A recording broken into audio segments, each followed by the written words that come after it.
मां गंगा ने गंगाजल पर 18% जीएसटी लगाने के लिए तो नहीं बुलाया था, ये पूछ रहे हैं छत्तीसगढ़ के मुख्यमंत्री भूपेश बघेल। वैसे कभी सोचा था आपने गंगाजल राजनीति का विषय बन जाएगा? खैर सच तो यही है, आजकल की राजनीति सोच से भी परे है। इसीलिए अब की बार गंगाजल पर हो रहा है आर पार। बीते दिनों कांग्रेस पार्टी ये आरोप लगाती रही कि मोदी सरकार ने पवित्र गंगाजल पर 18% जीएसटी लगा दिया है। कांग्रेस पार्टी के अध्यक्ष मल्लिकार्जुन खड़गे ने ट्वीट कर कहा, मोदी जी एक आम भारतीय के जन्म से लेकर उसकी जीवन के अंत तक मोक्षदायिनी मां गंगा का महत्व बहुत ज्यादा है। अच्छी बात है कि आप आज उत्तराखंड में हैं, पर आपकी सरकार ने तो पवित्र गंगाजल पर ही 18% जीएसटी लगा दिया है।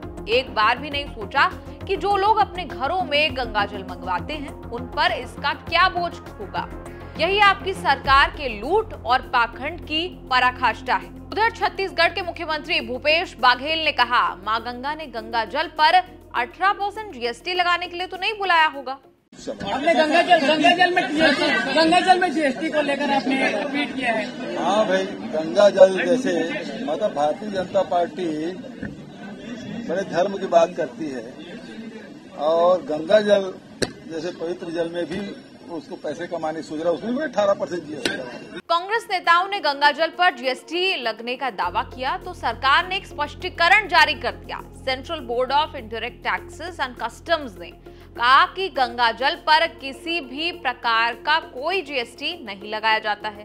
पूजा सामग्रियों को जीएसटी के तहत छूट दी गई।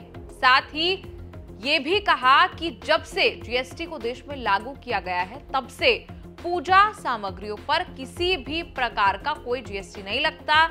ये भी कहा कि 18 से 19 मई 2017 को हुई जीएसटी परिषद की 14वीं बैठक और 3 जून 2017 को हुई जीएसटी परिषद की 15वीं बैठक में पूजा सामग्री पर जीएसटी पर विस्तार से चर्चा की गई थी, जिसमें पूजा सामग्रियों को जीएसटी से बाहर रखने का फैसला लिया गया था। उधर बीजेपी के IT cell head Amit Malviya ने मल्लिकार्जुन खड़गे के सवाल पर जवाब दिया, आरोप पर जवाब दिया। कहा कि खड़गे जी 2017 की नोटिफिकेशन की एंट्री 99 में साफ लिखा है कि पानी पर निल जीएसटी लगता है, यानी जीरो। 2022 की जीएसटी मीटिंग में यह बात साफ की गई थी। 2017 में जीएसटी के आने के बाद से ही पूजा सामग्री को जीएसटी फ्री रखा गया है।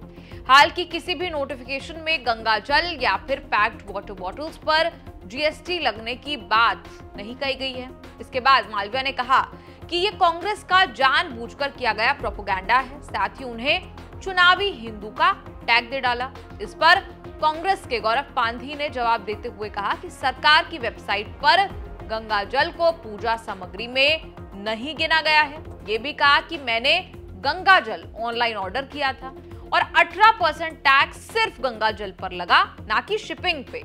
उधर रचित सेठ ने लिखा, इंडिया पोस्ट की ऑफिशियल वेबसाइट पर यह साफ लिखा है कि गंगोत्री के 250 ml गंगाजल पर 18% जीएसटी लगता है।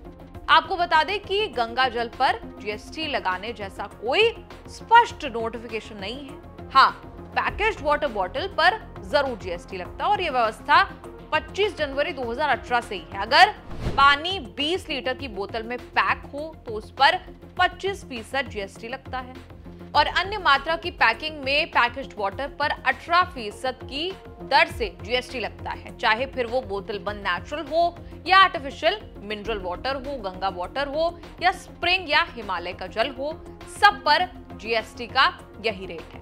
नवभारत टाइम्स की एक रिपोर्ट के मुताबिक जीएसटी विभाग के एक वरिष्ठ सीनियर अधिकारी का यह कहना है कि aerated, mineral, distilled, medicinal, ionic, battery में उपयोग होने वाला या बोतल बंद पानी को छोड़कर अन्य पानी पर कोई जीएसटी नहीं है। मतलब कि यदि आप गंगा से पानी अपने लोटे या बाल्टी में भर रहे हैं तो उस पर जीएसटी नहीं है, लेकिन उसी गंगा के पानी को कोई व्यक्ति बोतल में बंद कर बेच रहा है तो उस पर जीएसटी लगेगा। मतलब आप ऑनलाइन ऑर्डर करें या मंगाए तो स्थिति में जीएसटी लगता है। यही तर्क जो है वो कांग्रेस पार्टी की तरफ से दिए जा रहे हैं। हम जानना चाहते हैं आपका इस रिपोर्ट पर क्या कुछ कहना है। आप कमेंट्स में लिखकर अपनी राय जरूर बताएं और देखते रहिए न्यूज़ तक।